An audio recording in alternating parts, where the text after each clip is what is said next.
So this review is very late, but a couple weeks ago I went to see Spider-Man Brand New Day, and then last week saw it a second time, so let's talk about it.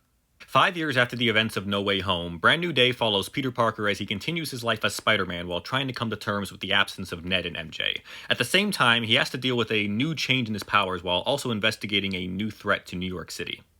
Now, I've largely been a fan of the past few MCU Spider Man films and have always wanted to see more from this version. However, I was always a bit mixed on how the Peter Parker aspect was handled and was hoping something would change with this new trilogy of movies planned.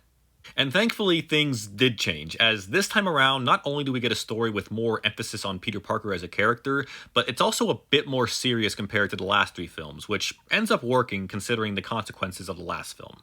Part of what makes this absolutely work is Tom Holland's performance, who gives a fittingly somber and emotional take on a character who, at this point, is still trying to live on without two friends who don't even remember he exists. And there are a number of scenes in this movie that are just heartbreaking to watch given that context.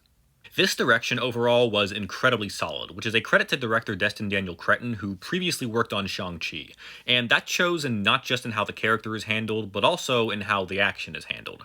The last three movies already had some very good action sequences, but everything here, from the actual choreography to how the camera moved, felt even more dynamic this time around. And as far as the MCU goes, this probably had some of the best action sequences in the series, in my opinion. Another thing I want to touch on without spoiling anything is the villain of the story, though villain may be a strong word here. Point being, this character not only ended up being a nice surprise, but also a bit more complicated than I was expecting, which I think worked very well here. There were a couple things holding this movie back for me, though. The first one being the pacing during the middle of the movie, which to me slowed down a bit too much for its own good after a particular point in the story.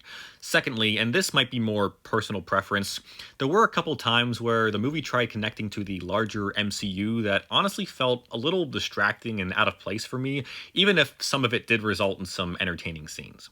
Despite those issues, Spider Man Brand New Day still succeeds as possibly the best MCU Spider Man film thanks to a more character driven story combined with some exciting set pieces on top of what might be Tom Holland's best performance as the wall crawler to date.